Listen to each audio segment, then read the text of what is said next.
अब तक 1 घंटे हो चुके थे। कासवी एक बार भी कमरे में वापस नहीं आई थी। इसके बाद सभी खाना खाने के लिए हॉल में आने लगते हैं।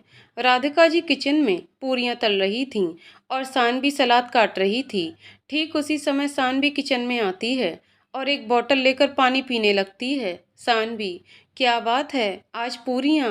लगता है कोई चटपटी सब्जी बनी है। राधिका जी, देखा कासवी, मैंने कहा था ना, ये किचन में पूरियों की महक से आ जाएगी। सानवी ये सुनकर हंसने लगती है और उसके हाथ से झटके से पानी की बोतल गिर जाती है। कढ़ाई में पड़े गर्म तेल के ऊपर भी काफी पानी गिर जाता है।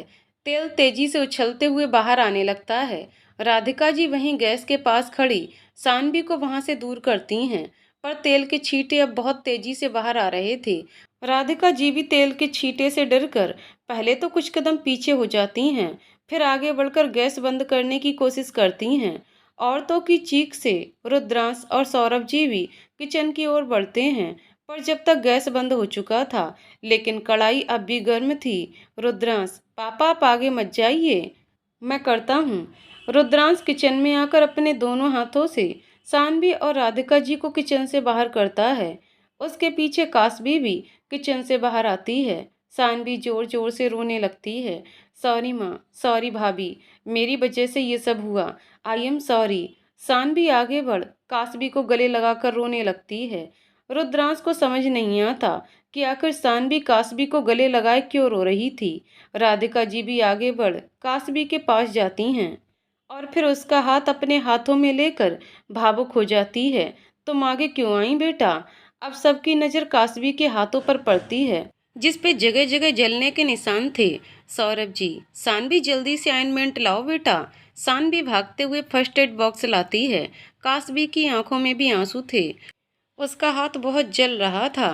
राधिका जी कासवी के हाथ में ऑइंटमेंट लगाती हैं। रो मत बेटा, अभी तुम्हें इससे ठंडा ठंडा लगेगा।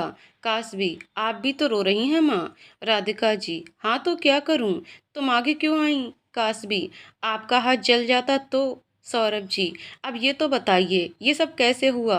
राधिका जी, मैं पूरियां तल रही थी, मेरे बगल में सानवी पानी का बोतल लेकर खड़ी थी। इसके हाथ से बोतल गिर गया और पानी कढ़ाई में गिर गया। गरम गरम तेल कढ़ाई से उछलकर बाहर आने लगा। मैं गैस बंद करने आगे आई, वरना कढ़ाई ठंडी ही नहीं होती ना। पर तभी मुझे पीछे कर कासवी आगे आई और गैस बंद करने चली गई। रुद्रांश ये सुनकर हैरानी से कासवी की ओर देख रहा था। सानवी रोते हुए, सॉरी भाभी। कासवी, कोई बात नहीं, तुमने जानकर थोड़े किया। सौरभ जी, रुद्रांश कासवी को अभी डॉक्टर के पास ले जाओ, हाथ काफ़ी ज़्यादा जल गया है, वो कोई और अच्छी दवा देंगे। रुद्रांश, जी पापा। राधिका जी, अब तक कढ़ाई ठंडी हो गई होगी, चलो सानवी किचन की सफाई करके खाना भी बनाना है। रुद्रांश और कासवी डॉक्टर के पास जाते हैं। कासवी कार में उसकी बगल में बैठी थी। रुद्रांश कार चलाते वक्त उसकी ओर देखता है, जिसकी आंखें अभी भी नम थीं। रुद्रांश, बहुत जल रहा है ना? कासवी, नहीं। रुद्रांश, सॉरी कासवी, पर मैं सच में तुम्हें भी किचन में लेने आता। माँ और सानवी आगे खड़े थे, इसलिए पहले हाथ पकड़कर उन्हें बाहर किया। मैं तुम्हें भी बचाता, पर। कासवी, आपको सच में ये लगता है कि मैं ये सब सोचूंगी कि मेरा नंबर माँ और सानवी के बाद क्यों आया? मुझे इसका बुरा नहीं लगा और लगना भी नहीं चाहिए। हम सब परिवार हैं, उसमें ना तो कोई पहला होता है और ना आखिरी, सब साथ होते हैं। रुद्रांश जब भी कासवी से बात करता था, वो अपनी नज़रों में गिरता चला जाता था। रुद्रांश, थैंक यू तुमने माँ को। कासवी, इसमें थैंक यू कैसा? माना कि हम और आप पराए हैं, माँ और बाकी सबसे मेरा असल का रिश्ता है। 1 घंटे बाद रुद्रांश और कासवी घर वापस आते हैं। कासवी के हाथ में कुछ जगह क्रीम लगी थी और दाएं हाथ की हथेली पर पट्टी बंधी थी। सौरभ जी, सानवी और राधिका जी तीनों हॉल में बैठे उनका ही इंतजार कर रहे थे। राधिका जी, क्या कहा डॉक्टर ने? रुद्रांश, 1 हफ्ता टाइम लगेगा। हॉस्पिटल जाते जाते हाथ का घाव ज़्यादा गहरा हो गया, हाथ भी बहुत लाल हो गया था, तो डॉक्टर ने अपने हिसाब से ट्रीट करके पट्टी लगा दी। सानवी, सॉरी भाभी। कासवी, अरे अब जाने भी दो, मुझे पता है तुमने जानकर नहीं किया है, गलती तो किसी से भी हो सकती है। डिनर के समय राधिका जी अपने हाथ से कासबी को खाना खिला रही थीं। कासबी बस एकटक उन्हें देख रही थी। वो मन ही मन सोच रही थी, माँ के हाथ से खाना खाए कितने साल हो गए थे। डिनर कर कासबी गेस्ट रूम की ओर जाने लगती है। रुद्रांश उसे रोकते हुए, कहाँ जा रही हो? कासबी, गेस्ट रूम में। रुद्रांश, क्यों? कासबी, आपने ही तो कहा था कहीं भी जाओ पर इस रूम से चली जाओ, तो मैं वही कर रही हूँ। रुद्रांश, ओ गॉड, पर वो मैंने सिर्फ उस समय के लिए कहा था, मैंने तुम्हें किसी और कमरे में रहने को नहीं कहा था। कासबी, पता है मुझे। रुद्रांश, तो फिर? कासबी आगे कुछ नहीं कहती और गेस्ट रूम की तरफ जाने लगती है।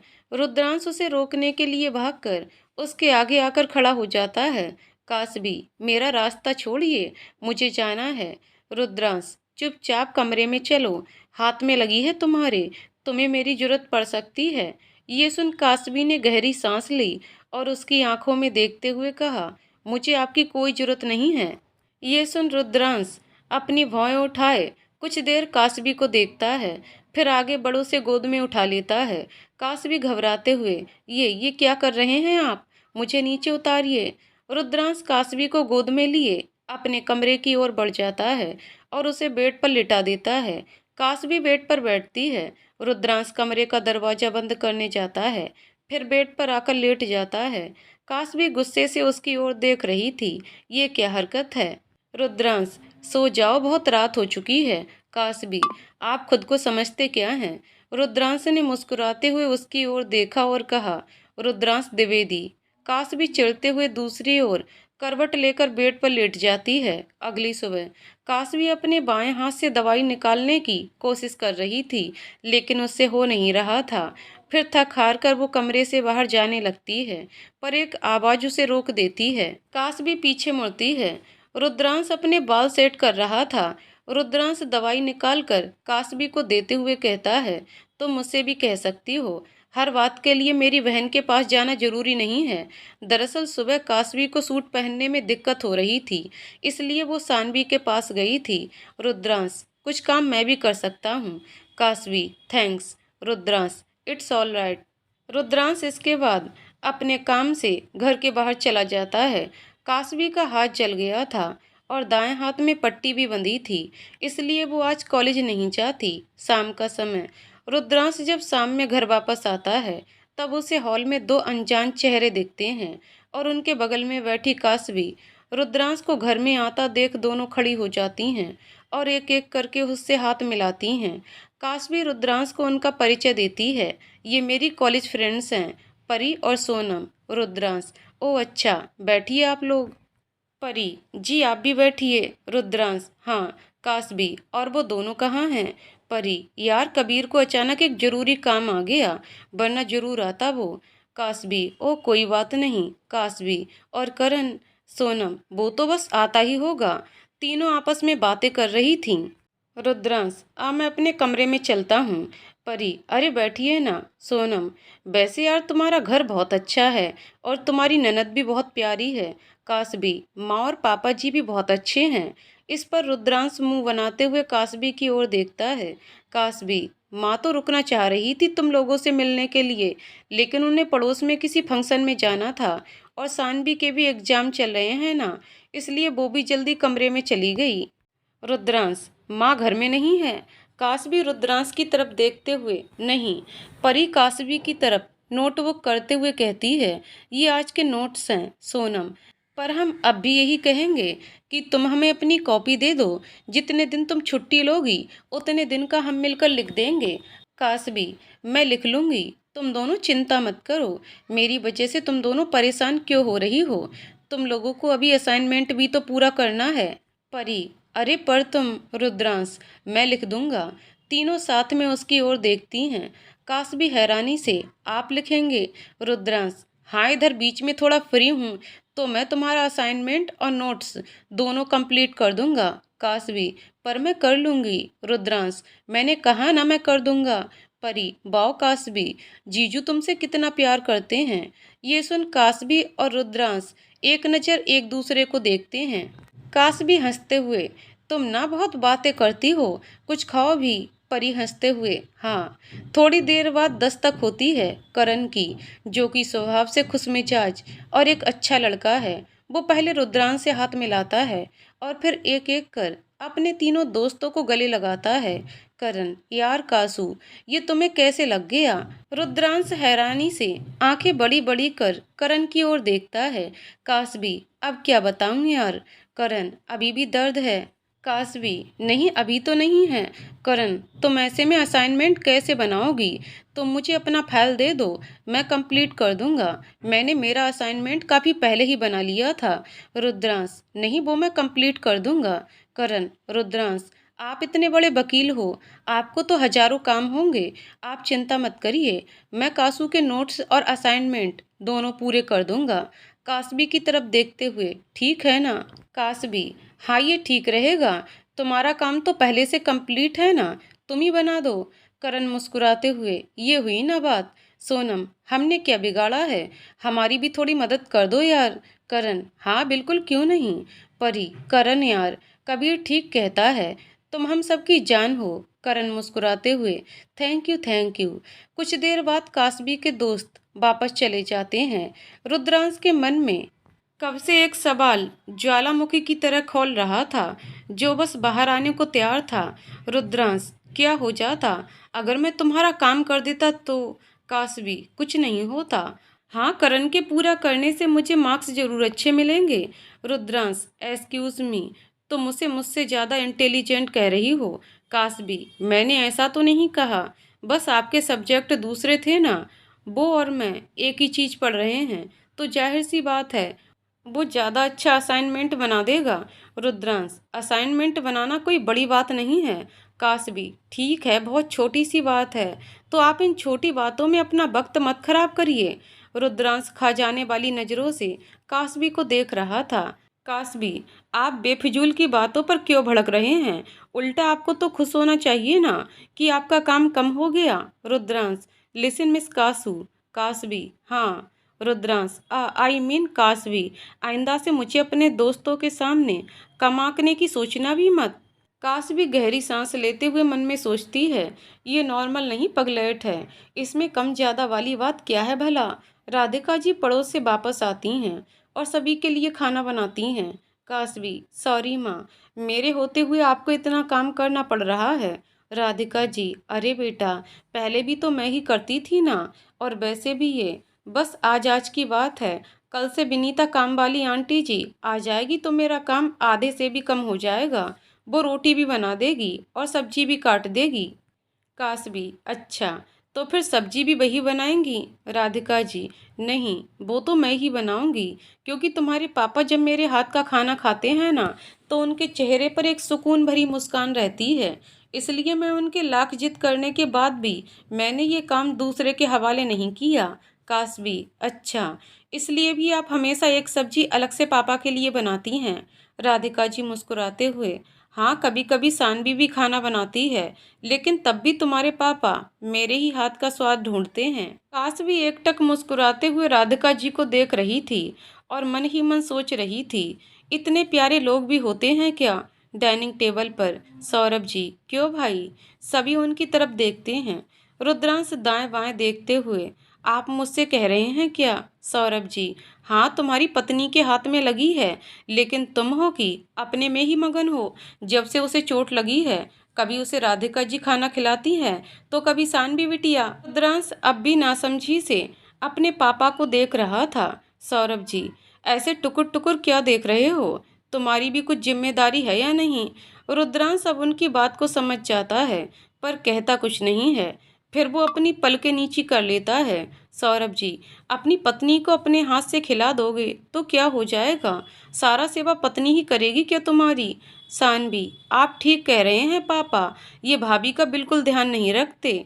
रुद्रांश तिरछी नजरों से अपनी बहन को घूरता है, मन में, इसको बीच में बोलने को कहा किसने? सौरभ जी, देखो जरा, अभी भी हाथ पर हाथ रख के बैठा है।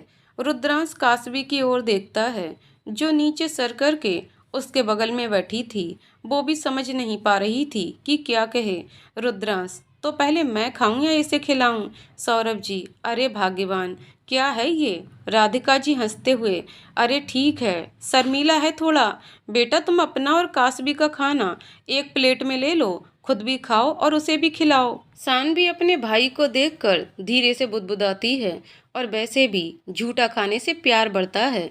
रुद्रांश चिढ़ते हुए एक ही प्लेट में अपने और कासबी के लिए खाना निकालता है। डिनर के बाद रुद्रांश तेज गति से अपने कमरे में जाता है। कुछ देर बाद कासबी भी कमरे में आती है। रुद्रांश, मजा आया? कासबी, किस बात में? रुद्रांश, मेरे हाथ से खाना जो खाया तुमने। कासबी हंसते हुए बेड पर लेट जाती है। क्यों, आपका हाथ कोई सोने का चम्मच है क्या? रुद्रांश, ये जोक था। कासबी, हाँ। रुद्रांश पहले तो उसकी ओर नाराजगी से देखता है, फिर वो भी मुस्कुराने लगता है, जिस पर कासबी हंसने लगती है। आप मुस्कुराते हुए बहुत अच्छे लगते हैं, हंसते रहा करिए, क्यों हर वक्त मुंह बनाए घूमते हैं? रुद्रांश, अब क्या करूं, मेरे जीवन में जब से तुम आई हो मेरा मुंह ही बन गया है। कासबी मुंह बनाते हुए उसकी ओर देखती है। ये मजाक था। रुद्रांश, नहीं, मैंने सीरियसली कहा। कासबी, बैठिए आप अकेले कमरे में, मैं जा रही हूँ। रुद्रांश, अरे अरे, मैं मजाक कर रहा था। कासबी, नहीं, मैं जा रही हूँ। रुद्रांश, अरे सच में मजाक था यार, अच्छा सॉरी। कासबी, अच्छा मैं आपसे एक बात कहूँ? रुद्रांश, बोलो। कासबी, मेरी दवाई दे दीजिए। Rudransh, thank you. कासबी, हाँ हाँ, वो भी बोल दूंगी, पहले दवाई तो दीजिए। रुद्रांश, अरे मेरा मतलब है कि मैं तुम्हें थैंक यू कह रहा हूँ। थैंक यू जो तुमने मुझे इस काबिल समझा। कासबी, ओ अच्छा। रुद्रांश कासबी को दवाई देता है। कासबी दवाई खाकर बेड पर लेट जाती है। फिर वो रुद्रांश की तरफ देखकर ख्यालों में खो जाती है। उसे एहसास होता है कि रुद्रांश असल में तो अच्छा इंसान है, पर दुख की बात यह है कि वो इंसान उसके पास होकर भी उसके नसीब में नहीं है। वक्त तेज गति से बीत रहा था। आज रुद्रांश और कासबी की शादी को 4 महीने हो गए थे। इतने वक्त में दोनों के बीच में दोस्ती हो चुकी थी। हाँ, अब भी एक हिचकिचाहट थी, लेकिन हालात अब पहले से बेहतर थे। कॉलेज में, परी, कल मेरा बर्थडे है तो तुम सबको आना है। कासवी, यार पहले मैं माँ से और पापा से सबसे पूछूंगी, फिर बताऊंगी। परी, ठीक है, पर तुम आओगी ना? कासवी, मुझे लगता तो नहीं कि माँ या पापा में से कोई भी मना करेगा, पर मैं फिर भी पूछ के ही कन्फर्म करूंगी। घर आकर कासबी राधिका जी और सौरभ जी दोनों से ही बर्थडे पर जाने के लिए परमिशन लेती हैं, और दोनों ही हाँ कर देते हैं। रुद्रांश के आने पर कासबी उससे भी बर्थडे में जाने के लिए पूछती है। रुद्रांश, माँ पापा से पूछ लिया? कासबी, हाँ, और उन्होंने हाँ कहा है। रुद्रांश, तब मुझसे पूछने की क्या जरूरत है यार, जाओ ऐश करो। कासबी हंसते हुए, ठीक है। रुद्रांश, अच्छा ये लो पैसे, इससे अपनी दोस्त के लिए कुछ गिफ्ट ले लेना। कासबी मुस्कुराते हुए रुद्रांश की ओर देखती है। Thank you. रुद्रांश, वेलकम। अगले दिन कासबी बर्थडे में जाने के लिए तैयार हो रही थी। वो अपने साथ सानवी को चलने के लिए भी कहती है, पर उसकी तबीयत ठीक नहीं थी। कासबी कमरे में तैयार हो रही थी। रुद्रांश कब से तैयार होकर बैठा था। बस करो यार, इतना मत सजो, तुम्हारी दोस्त का बर्थडे है, तुम्हारा नहीं। कासवी, हाँ पर फिर भी। रुद्रांश, वैसे अच्छी लग रही हो यार। कासवी, थैंक यू, चलिए। रुद्रांश कासबी को परी के फ्लैट तक छोड़ने के लिए साथ जाता है। कासबी, चलिए मैं आपको रास्ता बताती हूँ। रुद्रांश, ओ टूर गाइड, तुम मुझे डायरेक्ट लोकेशन बता दो, मैं तुम्हें वहाँ छोड़ दूंगा। कासबी, अच्छा अच्छा। कासबी, क्रेयोन अपार्टमेंट। रुद्रांश की आंखें हैरानी से बड़ी हो जाती हैं। वो सवालिया नजरों से कासबी की ओर देखता है। क्या कहा? कासबी, क्रेयोन अपार्टमेंट। रुद्रांश के दिल की धड़कनें बढ़ जाती हैं, क्योंकि ये वही अपार्टमेंट है जहां श्रेया रहती है। ना चाहते हुए भी रुद्रांश को वहां जाना पड़ता है। गेट पर सिक्योरिटी वाला रुद्रांश को देखकर नमस्कार करता है। कासबी, मुझे ऐसा क्यों लगा कि वो गार्ड आपको जानते हैं। रुद्रांश, ना, नहीं नहीं, अब गार्ड तो सबका ही नमस्ते करते हैं। कार पार्क करके दोनों एंट्री करवाते हैं और फिर आगे बढ़ने लगते हैं। तभी वो एंट्री करने वाला आदमी रुद्रांश को आवाज देता है, रुद्रांश सर। अपना नाम सुनकर रुद्रांश झट से अपनी आंखें बंद कर लेता है और गहरी सांस लेकर दोबारा अपनी आंखें खोलता है और पीछे की ओर मुड़ता है। आदमी ने रुद्रांश से अपने काम की कुछ बातें की। फिर रुद्रांश वापस कासबी के पास चला जाता है। कासबी, अब ये मत कहना कि नाम तो हर कोई जानता है। रुद्रांश हंसते हुए, अरे वो मेरा क्लाइंट है, इसलिए मुझे जानता है। बहुत सोचती हो तुम भी। कासबी, ठीक है। इसके बाद दोनों परी के फ्लैट के बाहर जाते हैं। रुद्रांश, अब मैं चलता हूँ। कासबी, अरे पर क्यों, अंदर भी तो चलो। रुद्रांश, नहीं यार, वो तुम्हारी दोस्त है, मुझे यहाँ अजीब लगेगा, इसलिए मैं चलता हूँ। बहुत रोकने के बाद भी रुद्रांश रुकता नहीं है और वापस चला जाता है। कुछ देर बाद पार्टी में परी के बाकी के दोस्त भी आते हैं। सभी लोग काफ़ी एंजॉय कर रहे थे। कबीर और परी साथ में कपल डांस भी करते हैं। सोनम, कासबी और करण उन्हें चीयर कर रहे थे। सोनम अपने पति का कॉल अटेंड करने के लिए बालकनी में जाती है और फिर कुछ ही देर में वापस आती है। सोनम धीरे से कासबी से कहती है, कासबी एक बात बताओ। कासबी, हाँ बोलो। सोनम, तुमने तो कहा था कि जीजू वापस चले गए। कासबी, हाँ क्यों। सोनम, मैंने अभी अभी जीजू को अपार्टमेंट से बाहर जाते देखा है। कासबी, क्या तुम्हें पक्का यकीन है। सोनम, हाँ मैंने उनकी कार। कासबी, अरे ब्लैक कार तो बहुत सी होंगी इस अपार्टमेंट में। सोनम, हाँ कासबी मैं जानती हूँ, जब मैं बालकनी में खड़ी थी तब एक ब्लैक कार गेट तक आई। अब मुझे तुम्हारी कार का नंबर तो याद नहीं, पर जीजू कार से निकले और गार्ड से कुछ बातें करने लगे।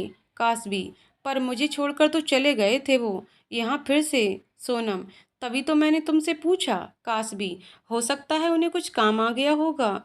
वैसे भी जो एक आदमी अंदर सबके आने जाने की एंट्री कर रहा, वो रुद्रांश का क्लाइंट है। सोनम, ओह तो फिर हो सकता है। कासबी ने सोनम को तो समझा दिया था, पर उसे खुद भी अपनी बात पर यकीन नहीं था। उसे भी कुछ गड़बड़ लग रही थी।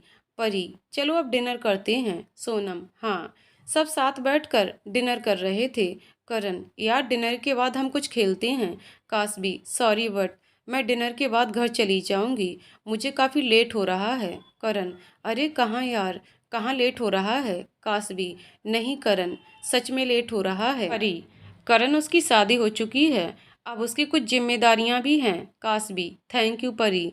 परी, इट्स ओके यार, मैं समझती हूँ। फिर इसके बाद कासबी रुद्रांश को मैसेज करती है कि वो उसे लेने आ जाए। घर से दूरी ज़्यादा नहीं थी, इसलिए कुछ ही देर में रुद्रांश उसे लेने आता है। इसके बाद दोनों घर चले जाते हैं। कासबी, आप घर कब आए। रुद्रांश, मैं तो कब का आ गया था, फिर डिनर किया और कमरे में चला आया, और जब तुमने मैसेज किया तो। कासबी, फिर भी कितने घंटे पहले। रुद्रांश, अब मुझे इतना ध्यान नहीं है, तुम बार बार एक ही बात क्यों पूछ रही हो। कासबी आगे कुछ नहीं कहती और बेड पर लेट जाती है। वो अपने दिमाग में तिगड़म लगाने में बिजी थी कि वहाँ रुद्रांश क्यों रुका होगा। कासबी अपनी आंखें बंद करती है और फिर उसे कुछ याद आता है। वो झटके से अपनी आंखें खोल लेती है। वो रुद्रांश की तरफ देखती है जो सो रहा था। अगली सुबह जब रुद्रांश बाथरूम में नहा रहा था, तब कासबी उसका पर्स और उसके शर्ट की पॉकेट चेक करती है।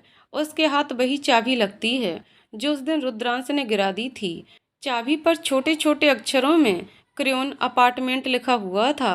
कासबी को सब समझ आ जाता है कि रुद्रांश क्यों लंबे समय तक वहां रुका हुआ था। कासबी वापस से चाबी उसी जगह पर रख अपना कॉलेज बैग लेकर नीचे जाती है। उसका चेहरा मायूसी से भर गया था। वो मन ही मन सोचती है, रुद्रांश ने हंस के मुझसे बातें क्या कर लीं, मैं भूल ही गई कि वो मेरे जीवन का हिस्सा है ही नहीं। कासबी समझ जाती है कि रुद्रांश का पहले से उस अपार्टमेंट में एक फ्लैट है जिसमें यकीनन श्रेया ही रहती है, इसलिए तो रुद्रांश वहाँ काफ़ी देर तक रुका था और सब उसे वहाँ जानते भी हैं। सभी नाश्ते के लिए नीचे हॉल में आते हैं। कासबी सभी को नाश्ता सर्व करती है और फिर रुद्रांश के बगल में जाकर बैठ जाती है। उसे गुमसुम देख सानवी उसे आवाज़ देती है, भाभी। कासबी, हाँ। सानवी, आपका मूड खराब है क्या। कासबी, नहीं नहीं मैं ठीक हूँ। सानवी, ओके। इसके बाद रुद्रांश कासबी को छोड़ने के लिए उसके कॉलेज जाता है। कासबी जब कॉलेज में आती है तो आज वहाँ का माहौल कुछ अलग था। परी आज रोज से भी ज़्यादा खिलखिलाकर हंस रही थी और बाकी सब भी बहुत खुश नजर आ रहे थे। कासबी, कुछ हुआ है क्या, तुम सब बहुत खुश लग रहे हो। परी अपना हाथ आगे कर अपनी अंगूठी कासबी को दिखाते हुए कहती है, कल सबके जाने के बाद कबीर ने मुझे शादी के लिए प्रपोज किया। कासबी ये सुन बहुत खुश हो जाती है और परी को गले लगाती है। I am so happy for you परी, थैंक यू। करण हंसते हुए, आज पहली बार सिंगल होने का इतना दुख हो रहा है मुझे। परी और कबीर भी अब शादी कर लेंगे। सोनम और कासबी तो पहले ही शादी कर चुके हैं। तुम चारों अपने जीवन में खूब एंजॉय कर रहे, बस एक मैं ही सिंगल हूँ। सभी करण की बात सुन हंसने लगते हैं, सिवाय कासबी के। आज जो करण महसूस कर रहा था, कासबी भी तो वैसा ही फील कर रही थी, बस वो किसी को इस बारे में बता नहीं सकती थी। परी और कबीर हाथों में हाथ लिए कॉलेज कैंपस में घूम रहे थे। उनको ऐसे देख कासबी के अंदर भी कुछ उम्मीदें जागने लगी थीं। शाम में कासबी बेसब्री से रुद्रांश का इंतजार कर रही थी। रुद्रांश उसे कॉलेज से पिक करता है। कासबी एकटक रुद्रांश को देख रही थी। उसे अपनी तरफ देखता पाकर रुद्रांश ने कहा, ऐसे क्या देख रही हो? कासबी उसकी बात पर झेंप जाती है, कुछ नहीं। रुद्रांश रास्ते में उसे अपने आज के दिन के कुछ किस्से सुना रहा था और कासबी बस उसे देखे जा रही थी। अब उसका मन भी रुद्रांश की चाहत के लिए तरसने लगा था। घर आकर कासबी इस सोच में लगी थी कि वो रुद्रांश का ध्यान अपनी ओर कैसे खींचे। वो जानती थी कि रुद्रांश श्रेया को पसंद करता है, पर वो अपने दिल पर कंट्रोल नहीं रख पा रही थी। कुछ ही वक्त में रुद्रांश उसके लिए एक अनजान से दोस्त और एक दोस्त से उसकी पसंद बन चुका था। आज कासबी कुछ ज्यादा ही रुद्रांश के आगे पीछे घूम रही थी, जिससे रुद्रांश चिढ़ जाता है। वो झुंझलाते हुए कासबी पर चिल्ला देता है, क्या कर रही हो तुम? कुछ काम है तो बताओ। कासबी, रुद्रांश आप मतलब मैं। रुद्रांश, क्या हो गया यार? कासबी, मैं कल कौन से कपड़े पहनूं? रुद्रांश, कल कुछ स्पेशल है? कासबी, नहीं मतलब हाँ। रुद्रांश, यार मैं बिजी हूँ, इन फालतू कामों में मुझे मत फंसाओ प्लीज। कासबी हाँ में सर हिला देती है। रात के 12 बजे कासबी के फ़ोन पर ढेर सारे मैसेजेस आ रहे थे। Happy birthday Kasu, happy birthday bestie. Kasvi सभी को थैंक यू कहती है।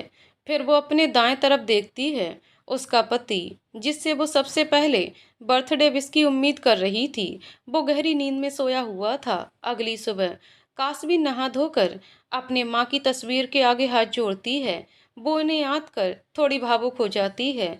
फिर वो खुद को संभालती है और फिर मुस्कुराता चेहरा लिए नीचे चली जाती है। शान भी भागते हुए नीचे आती है और कासबी को गले लगाते हुए उत्साह से उसे जन्मदिन की बधाई देती है। हैप्पी बर्थडे भाभी। उसकी आवाज़ से सभी का ध्यान उस तरफ जाता है। सौरभ जी और राधिका जी उस वक्त वहीं मौजूद थे। उन्हें कासबी के जन्मदिन के बारे में नहीं पता था। कासबी आगे बढ़ उनका आशीर्वाद लेती है।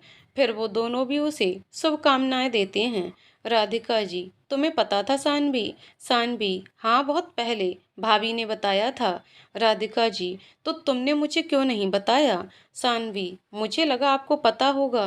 कासवी, कोई बात नहीं माँ, अभी तो दिन शुरू ही हुआ है। सानवी, हाँ। फिर सानवी धीरे से कहती है, वैसे भाभी। कासवी, हम। सानवी, भाई ने आपको विश किया? कासवी, नहीं। सानवी, तो फिर शायद उन्हें भी माँ पापा की तरह ही पता नहीं होगा।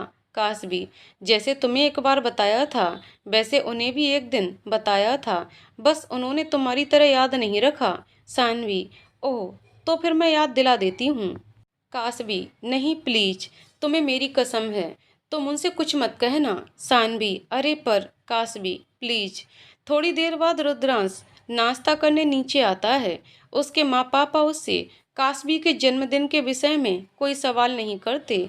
शायद उन्होंने ऐसा अंदाजा लगा लिया था कि रुद्रांश तो कासवी का पति है, तो उसे तो उसका जन्मदिन याद ही होगा, और अब तक तो उसने कासवी को विश भी कर दिया होगा। नाश्ता कर रुद्रांश और कासवी कॉलेज के लिए निकलते हैं। रुद्रांश, आज कुछ खास है क्या? आज तुम रोज से कुछ अलग दिख रही हो। कासवी, अलग मतलब कैसी? रुद्रांश, अच्छी लग रही हो। अपनी तारीफ सुन कासवी मुस्कुरा देती है। फिर जब उसे ध्यान आता है कि रुद्रांश को उसका बर्थडे याद नहीं, तो वो मायूस हो जाती है। कासवी को कॉलेज ड्रॉप कर रुद्रांश वापस चला जाता है। सारे दोस्त कासवी को बर्थडे विश करते हैं। कबीर सभी को बताता है कि आज 2 क्लासेस कैंसिल हो गई हैं, इसलिए आज हम जल्दी फ्री हो जाएंगे। परी सभी को अपने घर चलने को कहती है। बाकी सब तो तुरंत तैयार हो जाते हैं, पर कासबी को मनाने में थोड़ा टाइम लगता है। कासबी क्रेन अपार्टमेंट श्रेया की वजह से नहीं जाना चाहती थी। एक क्लास करके सभी परी के फ्लैट के लिए निकलते हैं। वहां पहुंचकर कासबी को बहुत बड़ा सरप्राइज मिलता है।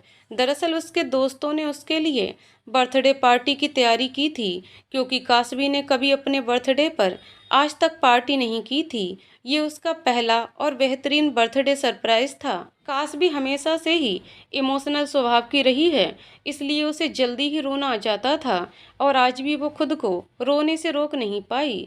पर ये आंसू खुशी के थे। कासबी, थैंक यू सो मच। मैं तुम लोगों को शब्दों में भी बता नहीं रही कि आज मैं कितनी खुश हूँ। पहली बार मुझे बर्थडे सरप्राइज मिला है। करण, ओए नो, रोना धोना, चलो जल्दी से अब केक काटो। सभी साथ मिलकर कासबी का बर्थडे सेलिब्रेट करते हैं। सोनम के दिमाग में एक सवाल कब से उसे परेशान कर रहा था। जब उससे रहा नहीं जाता तो वो परी के पास जाती है। सोनम, परी। परी, हाँ बोलो। सोनम, कासू ने कहा कि ये उसका पहला बर्थडे सरप्राइज है। इसका मतलब उसके ससुराल वालों ने उसके लिए कुछ नहीं किया। जीजू, उन्होंने भी इसके लिए कुछ स्पेशल नहीं किया। परी, हाँ यार, ये तो मैंने सोचा ही नहीं। लेकिन यार ये गलत है। कासू हमारे आगे उन सब की तारीफ करते नहीं थकती, और उन लोगों ने इसका बर्थडे भी नहीं सेलिब्रेट किया। सोनम, हाँ पर परी, शायद उनके कुछ और प्लान्स हों। सोनम, हम ये भी हो सकता है कि वो लोग शाम को इसे सरप्राइज देंगे। परी, हो तो सकता है। अभी इस बात को जाने देते हैं। कासू से इस बारे में कल पूछेंगे। सोनम, ओके। कासवी, यार मेरा फ़ोन। कबीर, क्या हुआ? कासवी, मैं अपना फ़ोन तुम्हारी कार में ही छोड़ आई। प्लीज़ कबीर, तुम मुझे। कबीर, अरे हाँ यार, ये भी कोई पूछने की बात है। लेकिन तुम परेशान ना हो, मैं लेकर आता हूँ। कासवी, नहीं नहीं, मैं ले आती हूँ। कबीर हाँ में सर हिलाते हुए कासवी के हाथ में कार की चाबी देता है। कासवी कार की चाबी लेकर लिफ्ट से बेसमेंट की तरफ जा रही थी, जहां सारी गाड़ियां पार्क होती हैं। जब कासवी कबीर की कार से अपना फ़ोन लेती है, तब उसकी नज़र वहां मौजूद एक कार पर जाती है। वो कार उसके लिए जानी पहचानी थी। आप ठीक समझे, ये कार उसके पति रुद्रांश की ही है। बेसमेंट में दाएं बाएं देखती है, पर उसे कोई शख्स वहां नजर नहीं आ रहा था। इतने बड़े बिल्डिंग के कौन से फ्लोर के कौन से फ्लैट में रुद्रांश गया है, ये पता लगाना आसान काम थोड़े था। एक पल को तो काश भी सोचती है, वो कहीं भी जाए मुझे उससे क्या लेना देना। वैसे भी मुझे तो सब पहले से पता है ना। उसे श्रेया से मिलना है तो मिले, इसमें मुझे कोई प्रॉब्लम नहीं होनी चाहिए। उसका दिमाग तो ये सब सोच रहा था, पर उसके दिल को ये सब बिल्कुल भी गवारा नहीं था। रुद्रांश श्रेया से मिलने आया है, ये सोचकर ही कासबी के दिल में आग की लपटें उठ रही थीं। अब सोचने पर अपना और वक्त खराब ना करते हुए कासबी सीधे उस आदमी के पास पहुंच जाती है, जो सबके बिल्डिंग के अंदर आने और बाहर जाने की एंट्री करता था। कासबी, सुनिए भाई साहब। आदमी, जी मैम कहिए। कासबी, दरअसल वो मेरे पति ने यहाँ नया फ्लैट लिया है। उन्होंने मुझे फ्लैट नंबर बताया था, पर मैं भूल गई और अभी उनका कॉल नहीं लग रहा। आपको तो सबका फ्लैट नंबर पता होगा। आदमी, क्या नाम है उनका? कासबी, रुद्रांश द्विवेदी। आप प्लीज अपने रजिस्टर में चेक करके बताइए उनका फ्लैट नंबर कौन सा है। आदमी, अरे मैम, मुझे उसकी जरूरत नहीं पड़ेगी। रुद्रांश सर का फ्लैट नंबर हमें मुँह जबानी याद है। और माफ़ी चाहेंगे भाभी जी, ये फ्लैट नया तो नहीं है, तकरीबन 6 साल हो चुका है। कासबी, हाँ वो आप बस। पहले तो वो आदमी शक भरी निगाहों से कासवी को देखता है, लेकिन कुछ कहता नहीं। शायद वो कासवी को पहचान लेता है, क्योंकि उस दिन कासवी रुद्रांश के साथ यहाँ आई थी। कासवी, भाई साहब। आदमी, फ्लोर नंबर 5 और flat number 502। Kasvi, thank you. आदमी, तो मैम आप लोग इस फ्लैट में कब से रहेंगी? कासवी मन में, जिसको यहाँ रहना चाहिए वो पहले से यहाँ है। शायद इन्हें पता नहीं, पर इन्हें पता क्यों नहीं, ये तो रुद्रांश को अच्छे से जानते हैं ना। कासवी, भाई साहब फ्लैट में जो। तभी कासवी का फ़ोन रिंग होता है। उसे परी कॉल कर रही थी। कासवी फ़ोन पिक करती है। परी, कहाँ हो यार? फ़ोन कार से ही लेने गई हो या किसी दुकान से? कासबी, बस बस आ रही हूँ, 2 मिनट। कासबी फौरन 5वें फ्लोर पर जाती है।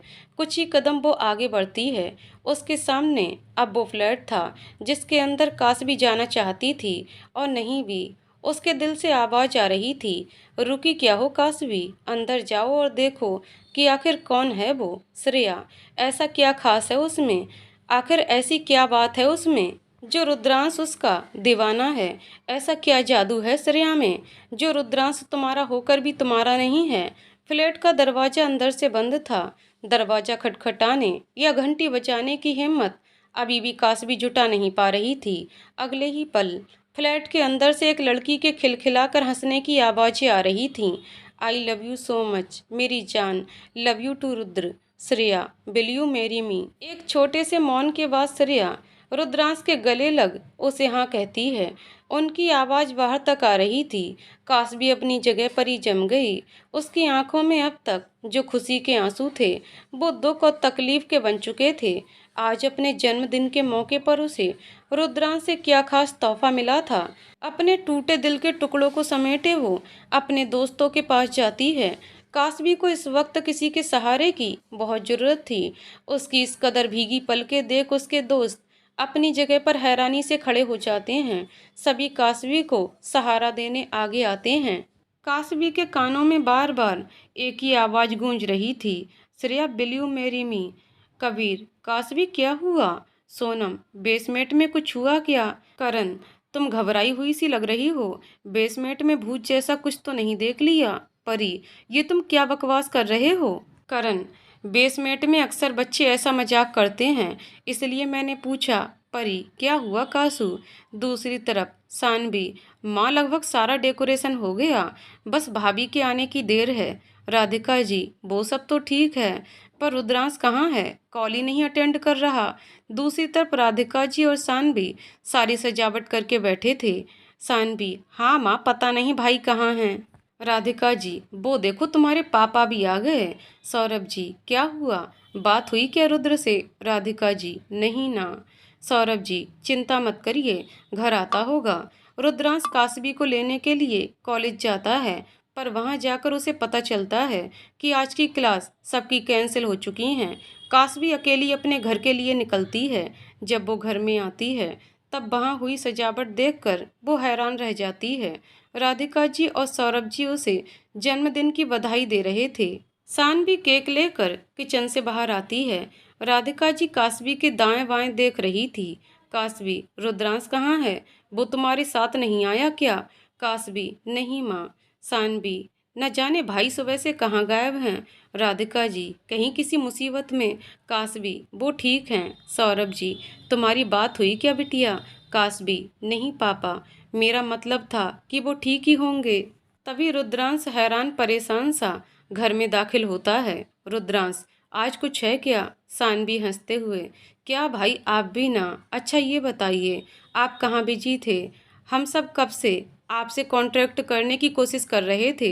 रुद्रांश, अरे पर ये सब।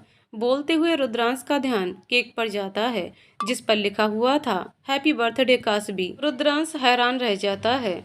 वो एक नज़र कासबी की ओर देखता है, फिर फौरन फ़ोन जेब से निकालकर आज की तारीख देखता है और शर्मिंदगी महसूस करते हुए मायूसी भरे स्वर में कासबी से कहता है, आई एम सॉरी। अब हैरान होने की बारी बाकी के घर वालों की थी, क्योंकि उनको तो लगा था कि रुद्रांश को कासबी का जन्मदिन याद है। रुद्रांश अब एक के बाद एक बात अपनी सफाई में कहे जा रहा था, मुझे सच में आज की तारीख याद ही नहीं थी। मुझे तुम्हारा बर्थडे सच में याद है, पर आज क्या तारीख है वही नहीं ध्यान रहा। सुबह से मैं बिजी था, इसलिए आई एम सॉरी। सानवी, आप भाभी के बर्थडे ही भूल गए भाई, ये तो वाकई गलत बात है। राधिका जी, हाँ, हमें तो लगा था कि तुमने इसे विश कर दिया है, और तो और कुछ प्लान भी किया होगा। रुद्रांश, सॉरी माँ, sorry Kasvi, and happy birthday. Kasvi, कोई बात नहीं। Rudransh, I am really sorry. Kasvi, it's okay, इतनी भी कोई बड़ी बात नहीं है। बर्थडे सेलिब्रेट कर सभी कासबी को गिफ्ट देते हैं। इसके बाद कासबी सानवी के साथ उसके कमरे में जाती है, फिर तकरीबन 1 घंटे बाद अपने कमरे में जाती है। जहाँ रुद्रांश उसका इंतजार कर रहा था। रुद्रांश उसे देखते ही बेड से खड़ा हो जाता है और एक्साइटेड होकर कहता है, ये लो मेरी तरफ से। बेड पर एक बॉक्स रखा था जो गिफ्ट रैप था। कासबी, इसकी कोई जरूरत नहीं है। रुद्रांश, जरूरत कैसे नहीं है? मैंने ये गिफ्ट एक हफ्ते पहले ही तुम्हारे लिए खरीद लिया था। ये मेरी खराब किस्मत बोलो या जो भी कहो, मैं तुम्हारा बर्थडे उस दिन ही भूल गया जिस दिन नहीं भूलना था। कासबी, कोई बात नहीं, आप अब तक उसी बात पर टिके हुए हैं। रुद्रांश, अच्छा अगर तुमने मुझे माफ़ कर दिया है तो ये गिफ्ट ले लो। कासवी, माफ़? मुझे आपसे कोई नाराज़गी ही नहीं है तो माफ़ करने का सवाल ही नहीं बनता। रुद्रांश, नाराज़ तो होना बनता है यार। कासवी, किस हक से? कासवी ने रुद्रांश को मौन कर दिया। अब वो समझ नहीं पा रहा था कि आगे क्या जवाब दे। रुद्रांश मन में, मैं इसका बर्थडे भूल गया, क्या इसलिए ये इतनी नाराज है या फिर कोई और बात है? रुद्रांश, अब गिफ्ट तो ले लो। कासवी रुद्रांश से वो गिफ्ट ले लेती है। उसमें बहुत सुंदर सी ड्रेस थी। रुद्रांश, अच्छी लगी। पहले मैंने सोचा कि साड़ी खरीदूंगा, पर फिर लगा कि तुम्हें कुछ अलग दिया जाए। Kasvi, thank you. रुद्रांश, मैं डिनर करने जा रहा, तुम भी नीचे आ जाओ। कासवी मुस्कुराते हुए कहती है, ठीक है। और जैसे ही रुद्रांश वहाँ से जाता है, उसके चेहरे से मुस्कान गायब हो जाती है। वो एक लंबी सांस लेती है और गिफ्ट लेकर रूम से बाहर चली जाती है। अगली सुबह कासवी कॉलेज जाने के लिए अपने बाल सही कर रही थी। उतने में उसके कमरे के दरवाजे पर एक दस्तक होती है। रुद्रांश, जो कि उस वक्त हाथ में घड़ी पहन रहा था, कमरे का दरवाजा खोलता है। दरवाजे पर सानवी खड़ी थी, जिसके चेहरे पर बड़ी मुस्कान थी। उसने अपनी चहकती हुई आवाज में कहा, भाई मैं कैसी लग रही हूँ? रुद्रांश अब जाकर उसकी ड्रेस को देखता है और उसका चेहरा गंभीर हो जाता है। वो पलटकर कासवी की ओर देखता है। कासवी, सानवी तुम बहुत बहुत प्यारी लग रही हो। सानवी, थैंक यू भाभी। भाई आप कुछ नहीं कहेंगे? रुद्रांश, अच्छी लग रही हो ये ड्रेस तुम्हें। सानवी, ये तो कल शाम को भाभी ने मुझे दी। उन्होंने कहा कि उन्हें उनके दोस्त ने बर्थडे पर दिया है। फिर भाभी ने कहा कि ये मुझ पर ज़्यादा अच्छी लगेगी, इसलिए भाभी ने मुझे दे दी। कासवी, हाँ, और तुम पर वाकई में अच्छी लग रही है। सानवी, थैंक यू, मैं माँ को दिखा कर आती हूँ। कासवी, ठीक है। रुद्रांश गुस्से से कासवी की ओर पलटा। मैं अपनी बहन को दूसरी ड्रेस दे देता, अगर उसे यही पसंद आती तो मैं ऐसी ही बिल्कुल सेम लाकर भी दे देता, लेकिन कासवी, वो पहने या मैं पहनूं एक ही बात है। रुद्रांश ने गुस्से में तेज आवाज में कहा, कासवी, ये तुम भी जानती हो कि ये एक ही बात नहीं है। मैं उसे दूसरी ड्रेस दे देता यार, लेकिन यही क्यों? ये मैंने तुम्हें गिफ्ट दिया था, किसी और का गिफ्ट होता तो चल जाता, पर ये मेरा गिफ्ट है ना। कासवी, तो आप में ऐसा क्या खास है? रुद्रांश, मैं पति हूँ तुम्हारा। अब कासवी को भी गुस्सा आ जाता है और उसकी आवाज़ भी तेज हो जाती है। सिर्फ नाम के, समझे आप? मुझसे यूं बेमतलब के रिश्ते मत जोड़िए। रुद्रांश, ये तुम कैसे बात कर रही हो? कासवी, मुंह से, अपने मुंह से बोल रही हूँ। कासवी रुद्रांश के साइड से निकलकर नीचे चली जाती है और रुद्रांश हक्का बक्का सा खड़ा उसे देख रहा था। नीचे राधिका जी और सौरभ जी सानवी की तारीफ कर रहे थे। बहुत प्यारी लग रही हो। हाँ। कासवी सभी के लिए नाश्ता टेबल पर रखती है।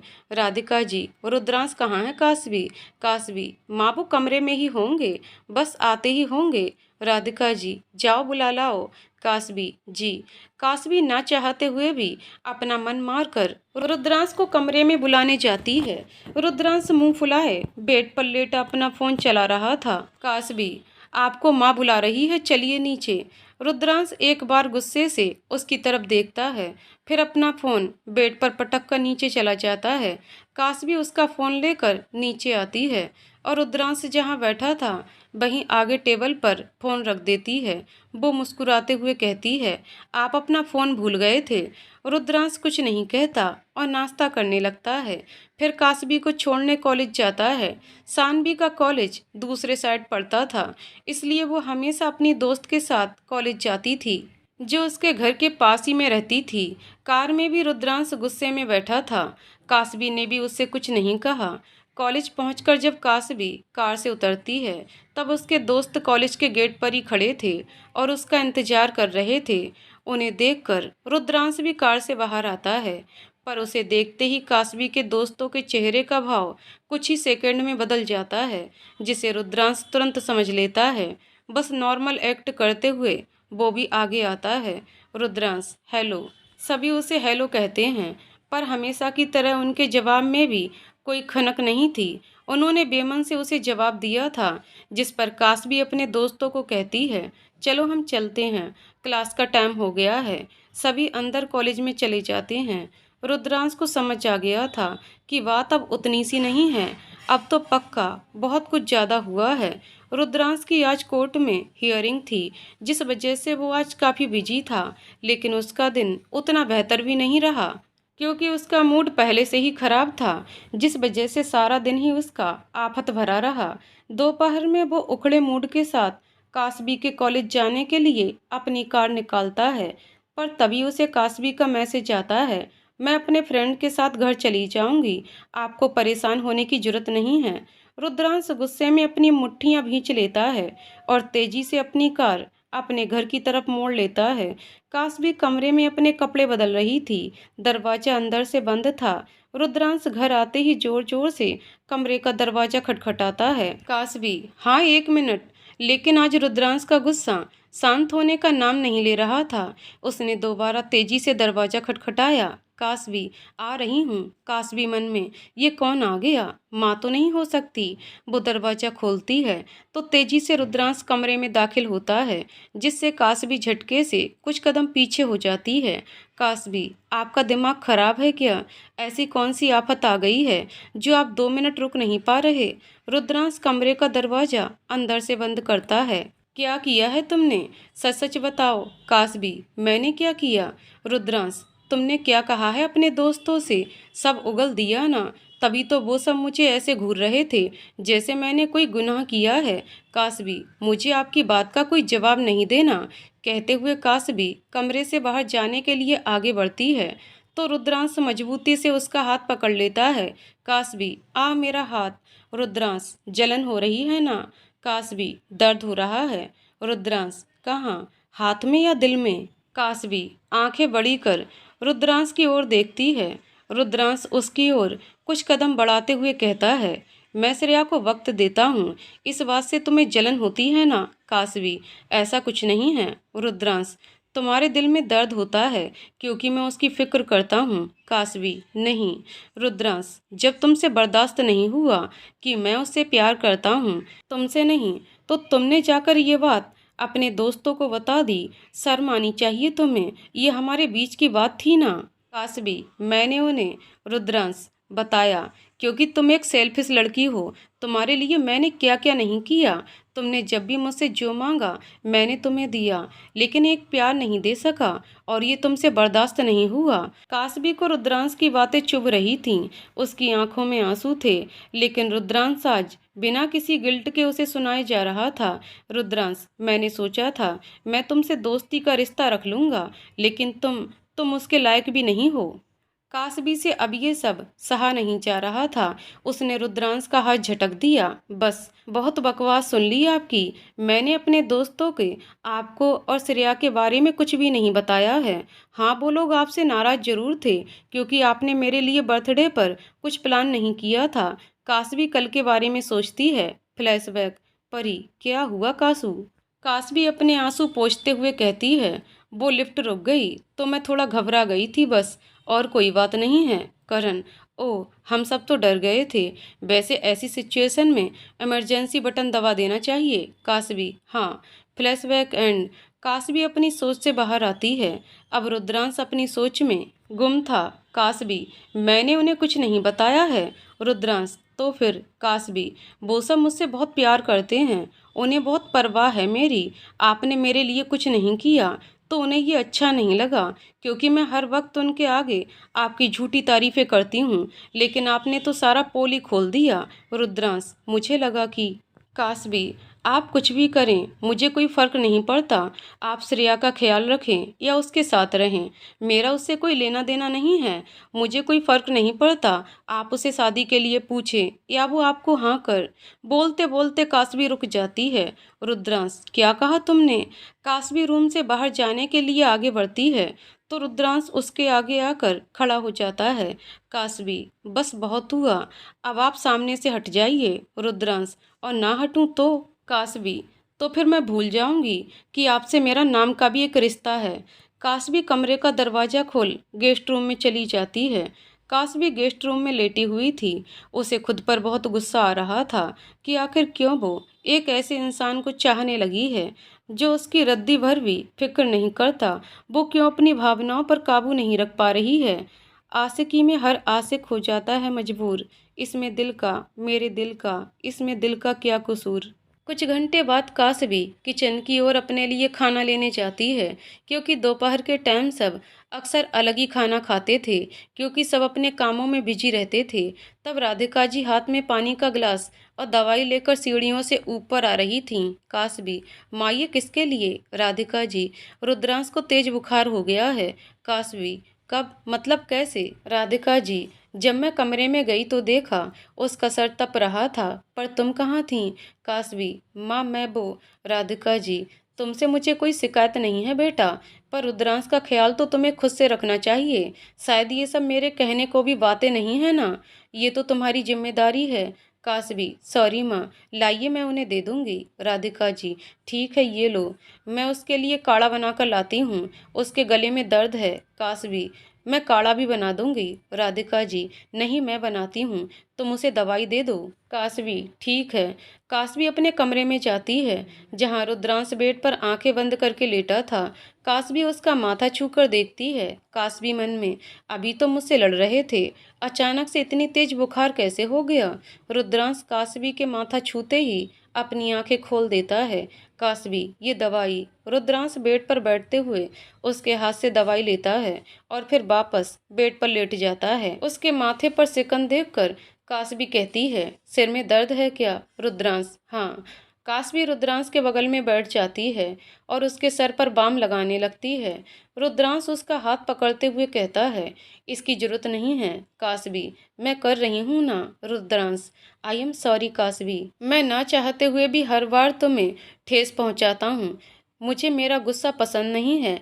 गुस्से में कुछ भी कह देता हूँ, किसी को भी कुछ भी कह देता हूँ, फिर बाद में पछतावा होता है। काशवी, लेकिन गुस्से में आप हमेशा सच ही बोलते हैं। रुद्रांश, नहीं नहीं, मैं गुस्से में हमेशा गलती कहता हूँ। काशवी, आप सो जाइए, आपकी तबीयत ठीक नहीं है। रुद्रांश, तो तुमने मुझे माफ़ किया ना? काशवी रुद्रांश की बात का जवाब नहीं देती और उसका सर दबाने लगती है। अब रुद्रांश भी आगे कुछ नहीं कहता। काशवी मन में, ये अच्छा है, कुछ भी कहो और करो और फिर सॉरी कह दो, ये एक अच्छा वर्ड बना है। इस शब्द ने तो लोगों को, दूसरों को तकलीफ देने का लाइसेंस ही दे दिया है। गलती करो फिर तुरंत ही सॉरी बोल दो। कुछ मिनट बाद राधिका जी कमरे में रुद्रांश के लिए काढ़ा लेकर आती हैं। वो देखती हैं कि काशवी उसका सर दबा रही है तो वो राहत की सांस लेती हैं। उन्हें खुशी हुई कि काशवी उनके बेटे का ध्यान रख रही है। न जाने कब काशवी की भी आंख लग जाती है और वो वहीं बेड पर सो जाती है। रुद्रांश अंगड़ाई लेते हुए अपनी आंखें खोलता है तो उसे अपने हाथ पर काशवी के हाथ महसूस होते हैं। काशवी उसके हाथ को बड़ी मजबूती से पकड़कर सोई हुई थी। रुद्रांश कुछ देर उसे ऐसे ही देखता है, फिर उसकी तरफ करवट लेता है। काशवी के चेहरे को आज पहली बार रुद्रांश इतनी देर तक निहार रहा था। उसके हाथ अपने आप को रोक नहीं पाए और फिर रुद्रांश ने काशवी के गाल पर हल्के से अपने हाथ से छुआ। काशवी की नींद इस वक्त कच्ची थी, उसने तुरंत ही आंखें खोल दी। वो रुद्रांश को इतने पास देखकर वो तुरंत ही हड़बड़ाकर बेड पर बैठ गई। रुद्रांश भी थोड़ा घबरा गया। काशवी अपने गाल पर हाथ रखते हुए, कि क्या कर रहे थे आप? रुद्रांश, तुम्हारे गाल पर कुछ लगा था। काशवी, क्या? रुद्रांश, कुछ था, मैंने हटा दिया। काशवी एक बार शक की निगाहों से रुद्रांश की तरफ देखती है, फिर मन ही मन सोचती है, धत यार, मैं भी क्या क्या सोचने लगती हूँ। रुद्रांश के पास तो श्रेया है ना, तो वो मेरे साथ। नहीं नहीं, मुझे ये सब फालतू बातें सोचना बंद करना होगा। रुद्रांश ने चुटकी बजाते हुए कासवी से कहा।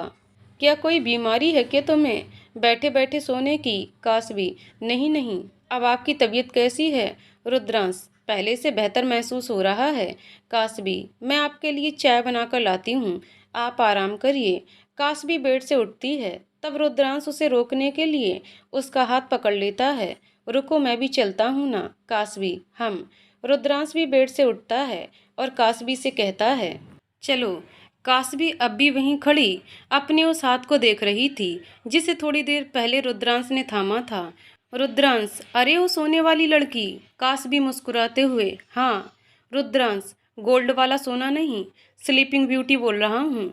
कासवी, वो भी तारीफ ही है। रुद्रांश, हद है, तुम्हारा हो गया हो तो नीचे चलें। कासवी, हाँ। दोनों हॉल में आ जाते हैं।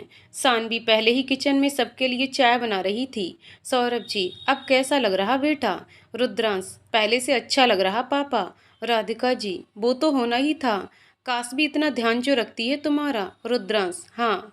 सानवी सबके लिए चाय लेकर आती है। सानवी, पापा मुझे आपसे कुछ कहना है, मतलब परमिशन चाहिए। सौरभ जी, किस बारे में? सानवी, हमारे कॉलेज में होली पार्टी हो रही है, मैं वहाँ जाना चाहती हूँ। सौरभ जी, इसका मतलब तुम होली पर हमारे साथ नहीं रहोगी? सानवी, नहीं ऐसा नहीं है पापा, मैं बस 3-4 घंटे में ही वापस आ जाऊंगी। राधिका जी, लेकिन ऐसे होली के दिन बाहर जाना सेफ नहीं है, देखती हो ना लोग भांग पीकर कितना तमाशा करते हैं सड़क पर। सानवी, प्लीज माँ, जाने दीजिए, और वहाँ कॉलेज में भी भांग नहीं मिलेगी, खास नियम बनाया है उसके लिए। और बात रही सड़क की, तो भैया मुझे और मेरी दोस्त को ड्रॉप कर देंगे। रुद्रांश, तुम मुझसे मत कहो, माँ पापा से परमिशन ले लो, उन्होंने हाँ कहा तो मैं चल दूंगा। सानवी, प्लीज माँ, प्लीज पापा, प्लीज प्लीज। राधिका जी, अच्छा ठीक है। Sanvi, thank you so much. Kasvi, माँ तो मुझे भी जाना होगा ना, मेरा मतलब है पहली होली तो मायके में मनाते हैं ना। राधिका जी, हाँ बेटा, पर हमारे में ये नियम नहीं है, हम इसे नहीं मानते। हाँ, अगर तुम्हारा मन है तो। कासवी, नहीं नहीं माँ, मैं यहीं रहूंगी। राधिका जी, ठीक है। अगला दिन कासवी अपने कॉलेज में अपने दोस्तों के साथ कैंटीन में बैठी थी। परी, वो विशाल, बाप रे, कासवी वो तो तुम्हारे पीछे पागल ही हो गया है। कबीर, वाकई में लेक्चर से ज़्यादा तो वो कासवी की बातें सुनता है। कासवी, अरे पर मैंने उससे बात ही कब की जो वो मेरी बातें सुनेगा? कबीर, हमसे तो करती हो ना, तब भी उसके कान खुले ही रहते हैं। अगर यकीन ना हो तो अपने पीछे वाली सीट पर देखो, सभी साथ में अपनी गर्दन पीछे की ओर घुमाते हैं। विशाल कैंटीन में उनके पीछे वाली टेबल पर अपने ग्रुप के साथ बैठा था। करण हंसते हुए, ये तो सच में पागल हो गया। कासवी, स्टॉप इट यार, ये कोई मजाक की बात थोड़े है। सोनम, हाँ कासू ठीक कह रही है, उसकी शादी हो चुकी है, ये सब के बारे में उसके पति को पता चलेगा तो उसे कितना बुरा लगेगा। परी, चलो अच्छा ही है, इसी बहाने उसे तुम्हारी परवाह तो होगी। कासवी मन में, उसे क्या ही फर्क पड़ेगा जिसने मुझसे पहले ही कह दिया हो कि लाइफ में आगे बढ़ जाओ। सोनम, यार हमें उनके बारे में ऐसे बात नहीं करनी चाहिए, मानो कि वो कासवी का बर्थडे भूल गए थे, पर उन्होंने पहले से उसके लिए गिफ्ट भी खरीदा था, हमें उनके इस कोशिश को भी ध्यान में रखना चाहिए। कबीर, ये ठीक कह रही है परी, तुम कभी कभी ज़्यादा बोलती हो। परी, अब मैंने क्या किया? मैंने कासवी के अच्छे के लिए ही कहा, मुझे फिक्र है उसकी। कबीर, हाँ पर तुम्हारा हमेशा का है, तुम कोशिश पर ध्यान नहीं देती। परी, तुम्हें ऐसा लगता है? कबीर, हाँ ऐसा ही लगता है, तुमने मुझे भी। कासवी, प्लीज प्लीज यार, तुम लोग मेरी वजह से मत लड़ो, बात को कहाँ से कहाँ लेकर जा रहे हो दोनों। करण, सच में ये भी कोई टॉपिक है लड़ने का? तुम दोनों शांत हो जाओ। कबीर, ये गलत कह रही है तो मैं कैसे शांत रहूं? कबीर और परी में बहस बढ़ जाती है। कासवी दोनों को रोकते हुए कहती है, बस भी करो यार। कबीर, परी सही कह रही है। सभी आंखें बड़ी कर कासवी की ओर देखते हैं। कासवी ज़्यादा देर तक अपने मन में दबी बात को रोक नहीं पाती और उससे थोड़ा सा सच बाहर आ जाता है। कबीर, इसका मतलब तुम ये कहना चाहती हो कि रुद्रांश को तुम्हारी परवाह नहीं है? परी उसके बारे में ठीक कह रही है। कासवी, मैं तुम लोगों को ये नहीं बता सकती, मेरा मतलब है कि मैं तुम्हें समझा नहीं पाऊंगी। प्लीज अब इस बात को ज़्यादा ना खींच कर बात को यहीं ख़त्म करो। थोड़ी देर में रुद्रांश कासवी को कॉलेज पिक करने आता है। कासवी कार में बैठ रही थी, तभी रुद्रांश उसे रोकते हुए पूछता है, सुनो। कासवी, हाँ। रुद्रांश, वो कौन है? कासवी उस तरफ देखती है जहां रुद्रांश इशारा कर रहा था। विशाल बिना पलके झपकाए एकटक कासवी की ओर देख रहा था। कासवी, वो मेरा क्लासमेट है।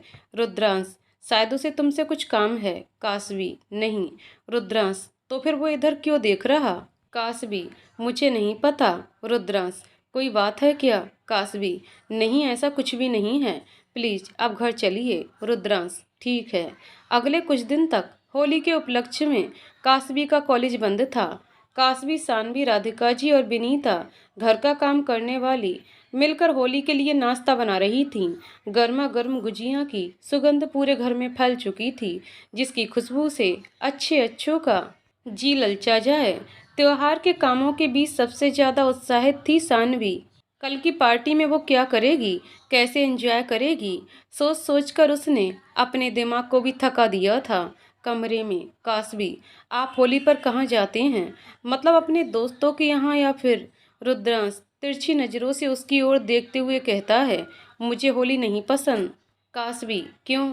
रुद्रांश, इस क्यों का मेरे पास जवाब नहीं है, बस नहीं पसंद तो नहीं पसंद। कासवी, लेकिन हमारी सोसाइटी में होली का जो प्रोग्राम है उसमें तो जाएंगे ना? रुद्रांश, हाँ जाना तो पड़ेगा ही, पर घर जल्दी वापस आ जाऊंगा।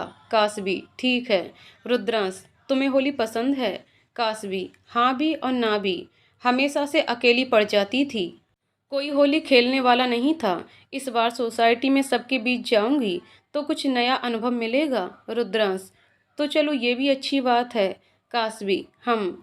कासवी को लग रहा था कि सब कुछ नॉर्मल है, पर शायद बहुत कुछ बदलने वाला है। वहीं दूसरी तरफ परी और सोनम एक दूसरे से कॉल पर बात कर रहे थे। परी, कासवी ने मेरी बात को ठीक कहा, ये जानकर मुझे खुशी नहीं हुई। सोनम, हाँ यार। परी, मैं तो उसके हस्बैंड के खिलाफ बोल ही रही थी ना, उसने मेरा बात को सही कहा। इसका मतलब रुद्रांश उसकी परवाह सच में नहीं करता। सोनम, हाँ, ये सुन के तो मुझे भी हैरानी हुई थी। परी, काफी गलत बात है सोनम कि हम अपनी दोस्त की प्रॉब्लम नहीं समझ पाए। सोनम, उसकी अरेंज मैरिज है ना, शायद उनकी पसंद से शादी ना हुई होगी। परी, मुझे भी यही लगता है। शान भी तैयार होकर अपने कमरे से बाहर आती है। आज उसकी खुशी की कोई सीमा नहीं थी। वो कासवी को ढूंढते हुए किचन में पहुंच जाती है। सानवी, भाभी हैप्पी होली। कासवी, हैप्पी होली। दोनों एक दूसरे को गले लगाते हैं। कासवी, बहुत ही प्यारी लग रही हो, जरा रुको, तुम्हें थोड़ा कलर लगा दूं। सानवी, हाँ, पर बस थोड़ा सा, मेरे गाल पर लगा दीजिए, अभी मुझे कॉलेज जाना है ना, इतना अच्छा रेडी हुई हूँ ना, मेरा मेकअप बिगड़ जाएगा। कासवी, अच्छा अच्छा, ठीक है, समझ गई। घर के सभी लोग उठ गए थे सिवाय रुद्रांश के। वो अभी भी अपने कमरे में गहरी नींद में सो रहा था। सानवी, भाभी भैया कहाँ हैं? कासवी, सो रहे हैं। सानवी, उनको भी ना आज के दिन ही ज़्यादा नींद आती है, आप प्लीज उन्हें जगा दीजिए। कासवी, हाँ जा रही हूँ। सानवी, और हाँ, उनसे कहिएगा कि मुझे लेट हो रहा, इससे वो जल्दी उठ जाएंगे। कासवी मुस्कुराते हुए, ठीक है। कासवी कमरे में रुद्रांश को जगाने जाती है। वो उसकी आवाज़ सुनते ही दूसरी तरफ करवट ले लेता है। अरे यार, सोने दो, बहुत नींद आ रही है। कासवी, अरे पर सानवी को देरी हो रही है ना। रुद्रांश नींद में ही धीरे से कहता है, उसको बोलो थोड़ा वेट करे। कासवी, ये गलत है रुद्रांश, आप उसको कितना इंतजार करवाएंगे, ऐसे में वो कब जाएगी और कब वापस आएगी। रुद्रांश, अच्छा जा रहा हूँ ना, सुबह सुबह लेक्चर मत दो। कासवी, हाँ तो उठिए ना, आप तो एक लाइन बोलकर वापस सो जा रहे हैं। रुद्रांश अभी भी नहीं उठ रहा था, इसलिए वो उसकी चादर खींचने लगती है। रुद्रांश अपनी चादर को और कसकर पकड़ लेता है और कासवी रुद्रांश के ऊपर गिर जाती है। वो हड़बड़ाते हुए तुरंत सीधी खड़ी हो जाती है। रुद्रांश की भी नींद टूट जाती है। वो बेड से उठकर बाथरूम की ओर जाने लगता है। रुद्रांश, वैसे लगती तो नहीं हो, पर बहुत भारी हो। कासवी गुस्से से रुद्रांश की तरफ देखती है। रुद्रांश हंसते हुए कहता है, अरे बुरा ना मानो, होली है। कासवी भी मुस्कुरा देती है। इसके बाद रुद्रांश अपनी लाडली बहन को कॉलेज छोड़ने जाता है। कुछ घंटे बाद सोसाइटी की होली पार्टी शुरू हो जाती है। लोग धीरे धीरे इकट्ठा हो रहे थे। कासवी भी तैयार बैठी थी, बस वो रुद्रांश के चलने का इंतजार कर रही थी। राधिका जी और सौरभ जी पहले से ही होली पार्टी में जा चुके थे। कासवी, अभी और कितनी देर? रुद्रांश, बस 2 मिनट, जरा ये अर्जेंट काम देख लूं। कासवी मन में, बस काम काम और काम, और अगर उससे फुर्सत मिल जाए तो श्रेया का नाम। रुद्रांश, मन ही मन क्या गालियां दे रही हो? कासवी, नहीं नहीं, कुछ भी नहीं। रुद्रांश, चलो हो गया, दोनों साथ में होली पार्टी के लिए जाते हैं। जहां कासवी तो बहुत खुश थी क्योंकि उसके लिए ये नया एक्सपीरियंस था, वहीं रुद्रांश कुछ ज़्यादा एक्साइटेड नहीं था। सोसाइटी के लोग भी उसे पहले से जानते हैं कि वो कोई कूद कूद कर होली खेलने वालों में से नहीं है। बस थोड़ा सा गालों पर गुलाल और थोड़ी सी मिठाई, बस हो गई रुद्रांश की होली पूरी। कासवी कुछ औरतों के साथ खड़ी बातें कर रही थी। उन्हीं में से एक ने कहा, अरे मेरे हस्बैंड तो होली को लेकर इतने एक्साइटेड रहते हैं कि पूछो मत। हाँ, इन्होंने भी मुझे जिद करके मायके नहीं जाने दिया। बोलने लगे, तुम्हारे बिना मेरा मन कैसे लगेगा। सभी के बीच हंसी मजाक चल रहा था। ऐसे में कासवी की नज़रें रुद्रांश को ढूंढ रही थीं, जो कुछ ही दूरी पर खड़ा मिठाई खा रहा था। कासवी अपने हाथों में गुलाल लेकर उसके पास जाती है। कासवी, सुनिए, क्या मैं थोड़ा सा रंग आपको लगा दूं? बस थोड़ा सा ही। रुद्रांश, थोड़ा सा चलेगा, लेकिन भूत बनाने की अगर तुमने कोशिश की ना, तो ये पुल देख रही हो ना, इसी में फेंक दूंगा। कासवी, ठीक है, फेंक देना। हंसते हुए कासवी रुद्रांश के गालों पर बड़े ही प्यार से रंग लगाती है। उसने रुद्रांश को रंग लगाया। इस बात की कासवी को इस वक्त कितनी खुशी हो रही थी, वो शब्दों में भी किसी को नहीं समझा पाती। कासवी, आप भी लगा दीजिए। रुद्रांश, हाँ। रुद्रांश एक उंगली से रंग छूकर कासवी के नाक पर लगा देता है और हंसने लगता है। कासवी मुस्कुरा देती है पर कुछ कहती नहीं है। वैसे भी जो वो उम्मीदें लगा रही थी वो मुमकिन नहीं था। आधे घंटे बाद रुद्रांश घर वापस जाने के लिए निकलता है। वो अकेले ही घर की ओर जा रहा था। उसे जाता देख कासवी भी उसके पीछे घर जाने लगती है। रुद्रांश घर का दरवाजा खोलने की कोशिश कर रहा था। कासवी घर की ओर ही चली आ रही थी। उसने आवाज देते हुए कहा, कब से दरवाजे पर क्यों खड़े हैं आप? रुद्रांश उसकी बात का कोई जवाब नहीं देता। कासवी उसके पास पहुंच दोबारा उससे सवाल करती है। तब रुद्रांश उसकी तरफ देखता है। उसकी लाल आंखें देख कासवी हैरान रह जाती है। आपने भांग खाया है क्या? रुद्रांश हंसने लगता है। कासवी, अरे रुद्रांश, मैंने लड्डू खाया है, छोटा भीम जो खाता है ना, वो वाले लड्डू। उसकी बात सुन कासवी भी हंस देती है। वो रुद्रांश को साइड कर घर का दरवाजा खोलती है और थोड़ा सहारा देकर कमरे तक ले जाती है। अभी तक तो रुद्रांश को थोड़ा होश था, पर धीरे धीरे उसके दिमाग की बत्ती बंद हो रही थी। कासवी उसके लिए नींबू पानी बनाने जाती है। वो वापस आती है, तब रुद्रांश बेड पर पसरा हुआ था। कासवी उसे किसी तरह बिठाने की कोशिश करती है और फिर जैसे तैसे आधा गिलास नींबू पानी पिला देती है। कासवी, अच्छा हुआ मैंने लड्डू नहीं खाए, वरना मेरा भी यही हाल होता। रुद्रांश, तो तुमने भीम के लड्डू नहीं खाए? कासवी, नहीं। रुद्रांश, मैं जाकर ले आता हूँ। कासवी, अरे नहीं, प्लीज शांति से लेट जाइए। रुद्रांश आंखें बंद करके लेटा था और कासवी उसकी तरफ बड़े ही प्यार से देख रही थी। रुद्रांश जब अपनी आंखें खोलता है तब वो कासवी को अपनी ओर देखता पाकर कहता है, ओ मैं समझ गया। कासवी, क्या? रुद्रांश, तुम मेरे साथ वो वाला गेम खेल रही हो ना, वो जिसमें जो पहले पल के झपकाता है वो हार जाता है। कासवी को रुद्रांश की बातों पर बस हंसी आ रही थी। वो उसकी हाँ में हाँ मिला रही थी। रुद्रांश बेड पर बैठते हुए, अब देखो मैं तुम्हें कैसे हराता हूँ। कासवी, ओके। रुद्रांश और कासवी एक दूसरे की आंखों में देख रहे थे। आगे की कहानी अगले वीडियो में। तो दोस्तों, आपको कहानी कैसी लगी कमेंट करके जरूर बताइएगा। कहानी पसंद आई हो तो वीडियो को लाइक शेयर करें और चैनल को सब्सक्राइब करें। कहानी को पूरा सुनने के लिए बहुत बहुत धन्यवाद दोस्तों।